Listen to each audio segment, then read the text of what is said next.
2 साल हमने इसमें अंडर इंटीग्रेशन काम किया और मैं एक कंपनी के नीचे बिडान रिसर्च एंड ब्रीडिंग फार्म के नाम से है विद्युत विद्यालय, उनके नीचे हमने 2 साल काम करके फिर अपना काम शुरू किया 2007। एग्योग देख रहे सभी दर्शकों का बहुत बहुत स्वागत करता हूँ, हार्दिक अभिनंदन करता हूँ। आज हम आए हैं हरियाणा के जींद में, जो कि एक पोल्ट्री का हब माना जाता है। और पोल्ट्री इंडस्ट्री का अगर मैं यूँ कहूँ कि यहाँ पे एक काफ़ी तादाद है, तो इसमें कोई दो राय नहीं होगी। काफ़ी लोग यहाँ पे पोल्ट्री इंडस्ट्री में बढ़ चढ़ कर भाग लेते हैं। उसी संदर्भ में आज हमारी मुलाकात हुई है दिलबाग शंडील जी से, जो कि 2005 से पोल्ट्री इंडस्ट्री में एचरी का काम करते हैं, ब्रॉयलर फार्मिंग कर रहे हैं और साथ में डीपी ग्रुप के चेयरमैन भी हैं ये, जो कि एक बहुत अच्छा काम पोल्ट्री इंडस्ट्री में कर रहा है काफ़ी सालों से। तो दिलबाग जी से जानेंगे कि कैसा रहा उनका अनुभव 2005 से लेके अब तक का। तो दिलबाग जी, मैं आपका बहुत बहुत स्वागत करता हूँ, हार्दिक अभिनंदन करता हूँ एग्योग न्यूज़ में। आपका भी हार्दिक स्वागत हमारे आने पर और बहुत बहुत धन्यवाद। धन्यवाद सर। तो दिलबाग जी, मैं यही जानना चाहूँगा कि हमारे दर्शकों को बताइए कि आप कब से इस पोल्ट्री इंडस्ट्री में? मैं इस पोल्ट्री सेक्टर में 2005 से और 2 साल हमने इसमें अंडर इंटीग्रेशन काम किया और मैं एक कंपनी के नीचे बिडान रिसर्च एंड ब्रीडिंग फार्म के नाम से है विद्युत विद्यालय, उनके नीचे हमने 2 साल काम करके फिर अपना काम शुरू किया 2007। दिलबाग जी, मैं आप दर्शकों को बताना चाहूँगा, इंटीग्रेशन भी करवाते हैं जैसे फार्मर्स की किसी बड़ी कंपनी के साथ, तो वो भी हम दिलबाग जी से जानेंगे। दिलबाग जी, कैसा रहा आपका अनुभव 2005 के बाद? पोल्ट्री इंडस्ट्री तो उतार चढ़ाव का एक व्यवसाय माना जाता है, तो कैसे आपने सारी चीज़ों को टैकल किया और यहाँ तक पहुँचा? ऐसा रहा जी, स्टार्टिंग में 2005 में जब हमने आए 2 साल तो हमने खुद उसमें सीखने में लगे और इंटीग्रेशन कंपनी के नीचे रह के काम करके, लेकिन हमने उसमें देखा हमारी दाल रोटी भी नहीं चल पा रही थी।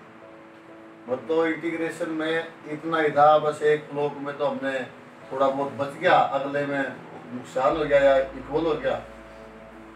2 साल हमारे चल के न हमारे को एक आधे डीलर ने जो फीड वगैरह सेल करते थे उन्होंने समझाया आगे विजिट करके फार्म पे कि आप अपना काम करो, लेकिन हमारे समझ में नहीं आई।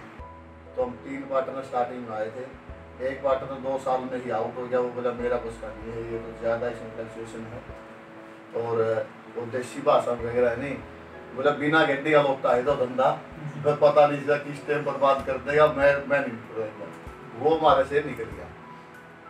हम 2 रह गए ना, मैंने बैंक में लोन अप्लाई किया, बट क्यों नहीं हमारे इंटीग्रेशन कंपनियां जो हमारे से कमा रही, हम खुद भी क्यों कंपनी बने, हम खुद ही बन रहे हैं कंपनी, अपनी कंपनी ही बना के हम उसी बेस पे काम कर रहे हैं। तो वही जो हमारा एक पैटर्न रहा, लोन लेके मैंने इंटीग्रेशन स्टार्ट किया दिसंबर 2007। एक मोटोर फार्म है, वहाँ से हमने स्टार्ट किया, हमारे गांव के किराया भी नहीं थे। उसके बाद भी फिर हम सक्सेस नहीं समझा, हमने 1.5 साल ऐसे ही चला गया। मंदा तेजी का दौर चला, मंदा तेजी में हम एट पार पे ही थे, ना कोई बचा ना कोई नुकसान हुआ। 2008 में भी हम दोनों लोग क्या था उसी स्टेज पे थे, बिल्कुल सेम। मैंने डिस्कस किया अपने पार्टनर से, मैं भाई इस तरह तो गुजारा को नहीं होगा। वो बोला भाई और क्या करा, मैं अपना 35-40 हज़ार या 70-80 हज़ार भी बचे हुए थे उसमें से, जो मैंने बैलेंस शीट बनाई अपनी तैयार करी, मैं 70-80 हज़ार भी बचे हैं अपना। बोला फिर ये भी खत्म करना है कि मैं देखी जाएगी, या तो ये 70-80 चले गए या 50-40 और भी लग गए, और मैंने जब पापा रेल में थे जेल में, वही काम तो उसमें से बनेगा। बोला मर्जी है भाई, वो ट्रक चलाएगा था। वो भी जब आर्थिक मंदी आई नहीं, इसमें काम छोड़ गए, ट्रक की ड्राइवरी करने से लगा था वापस, और उसी ने मेरे को प्रमोट किया था, उसी ने अवेयर किया था। जिस टाइम स्टार्टिंग हमने करी हम यूँ काम कर लिया, मैंने उसको 3-4 बार उसने कहा और मैं मना करता रहा, फिर उसने मैं वो तैयार किया। तो हमने वो शॉट लगाया, उसमें हमने ठीक पैसा बच गया, 2-2.5 लाख रुपया मार्जिन आ गया, एक ही फ्लोट में आ गया। और आगे फिर उससे थोड़ा थोड़ा करके कहीं उतार लिया, उधार पे पैसे उठा के कहीं फिर उधार लिया, फिर हम ग्रो करके चले गए। यानी कि उसके बाद फिर मंदा आ गया, फिर हमारी ये सोचा मैं 5-5 लाख रुपये हमने बच देना, और हम इस धंधा छोड़ के अपना एक मकान बनाया ठीक ठाक सा। उसके मकान भी हमारे बिल्कुल ही समझो मीडियम से नीचे थे, उस टाइम के हालात में मीडियम स्टेज पे थे। तो हमने सोचा मैं इसको बना ला। आज परमात्मा की दया से जो 5-5 लाख की हम बात करा थे, वो 5-5 लाख भी बच जाए। आज 5-5 लाख तो हमने 1 महीना क्या 10 दिन में ही बचते हैं, अब 7 दिन में बचते हैं, और आज हम सक्सेस हैं। जी, बहुत ये दर्शक देख सकते हैं कि बहुत इंस्पायर करने वाली स्टोरी है। झुके नहीं, रुके नहीं, निरंतर चलते रहे।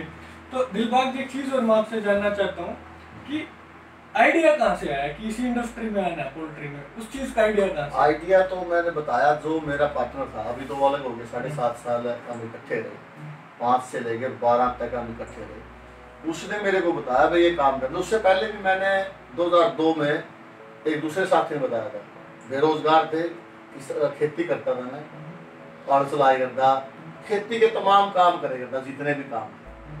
और वो काम करते करते मेरे दिमाग में बहुत रह करता, टेंशन रह करती, गलत काम में फंस गई, इसमें इनकम तो कुछ मिल नहीं, आउटपुट है नहीं कुछ। और तो इस करके ना क्यों ना वो दूसरी लाइन अपनी पकड़ी जावा। वो चलते चलते हमने, मेरा एक दोस्त था, उसने बोला भाई हम इंटीग्रेशन करना, पोल्ट्री फार्म को किराया पे ले गए, इंटीग्रेशन कर लिया स्काईलार्क के साथ। स्काईलार्क के ऑफिस में मैं गया, वहाँ सुरेंद्र जी से मिला।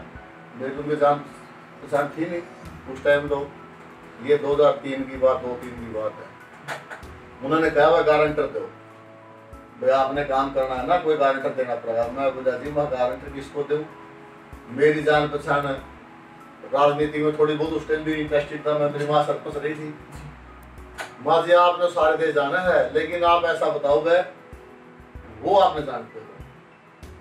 उन्होंने बोले भाई वो तो आपने देखना है, या तो कोई बिजनेसमैन हो या इस लाइन का। माँ जी जेपी ने देखूँ, राजनीतिक आदमी है जेपी, हाँ मैं उनका वर्कर था। वो बोले भाई दे दे, यानी कि हमारी फिर वो सेटिंग बन नहीं पाई।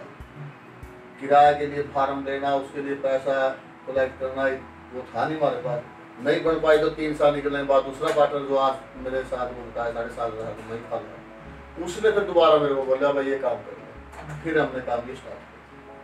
तो सभी दर्शकों को बताना चाहूंगा, ये दिलबाग जी हैं और इनका बिल्कुल फर्श से लेके अर्श तक का सफर ये अपने आप बयां कर रहे हैं, ये आपने देखा।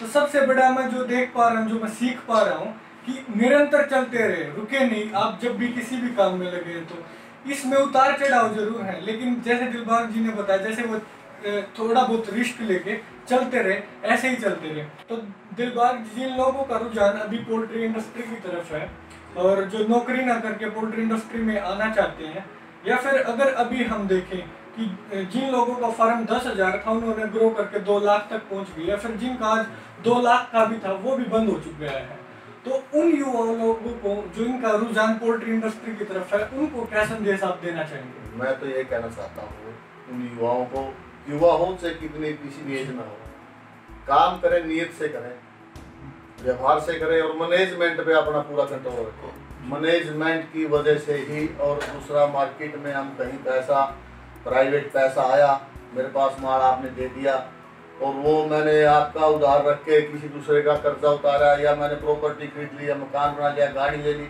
मैं ये संदेश देना चाहता हूँ, बिजनेस का पैसा बिजनेस में लगा के, भाई इनकम जो हमारी बढ़ेगी उसमें इंक्रीज पैसा में से पैसा निकाल के तो ही वो दूसरे धंधे में लगाए, नहीं तो उसमें से पैसा ना निकालें। किसी का ही रोक के ये सोचे कि हमने दूसरी साइड में काम करना है, उसमें हम फिर क्या है, वो मैनेजमेंट का ही एक पार्ट। और चाहे वो बर्ड तैयार करने का हो, चाहे वो क्वालिटी का हो, कोई भी काम करे ना पूरी नीयत से और क्वालिटी लेके ही काम करे।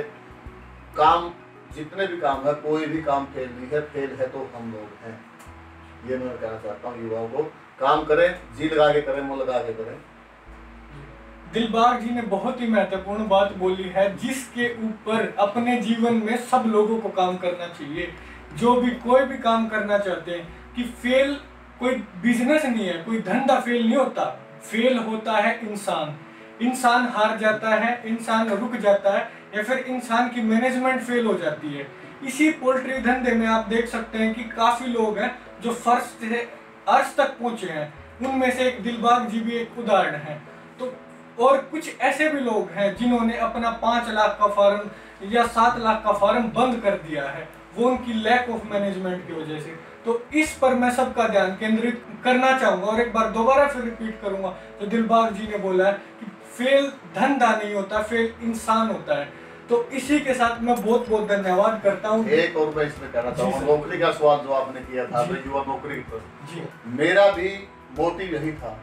पढ़ाई छोड़ के मैंने सुरानुआ में पेस्टिसाइड का लाइसेंस लेके दुकान करी, उसमें मैं सक्सेस में उधार गए थे किसानों को ये बेचना, और फंड की कमी थी मेरे पास। उसके बाद मैंने ये सोचा था कि भाई सरकारी नौकरी मिल जाए तो टेंशन फ्री हो जाए, भाई इसमें और कोई धंधा में मैं लगता नहीं, मेरे पास पैसा नहीं था।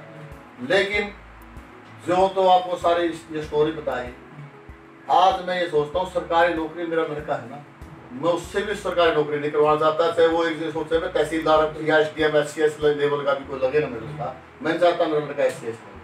मैं चाहता हूँ मेरे बिजनेस को संभाल के वो आगे ग्रो करे, और अपना बिजनेस वो चल गया नहीं, उस प्रकार उस जैसा धंधा नहीं है। नौकरी तो हम लोगों को दूसरे को देने लग रहे हैं। आज हमारे पास ही 50-40 लोग तो एम्प्लॉई हैं, 30-40 लोग हैं एम्प्लॉय पूरा ग्रुप में, और लेबर तबका है वो और ज़्यादा है, तो उसको ही हम कंट्रोल करके रखें। मैं युवाओं को ये भी कहना चाहता हूँ, काम करे तो दिल से ही करें। दिलबाग जी ने बहुत ही महत्वपूर्ण बात बताई और मैं सलाम करता हूँ इनकी सोच को। जो नौकरी करने वाला है, फिर नौकरी के पीछे ना भागने से अच्छा दिलबाग जी बोल रहे हैं कि नौकरी देने वाले बने। तो उम्मीद करता हूँ कि इनकी स्टोरी से, दिलबाग जी की स्टोरी से आप सबको प्रेरणा मिली होगी, और उतार चढ़ाव चलते रहते हैं, बस चलते रहिए इस इंडस्ट्री में। तो इसी के साथ दिलबाग जी आपका बहुत बहुत धन्यवाद करता हूँ अपने कीमती समय में से समय देने के लिए। धन्यवाद।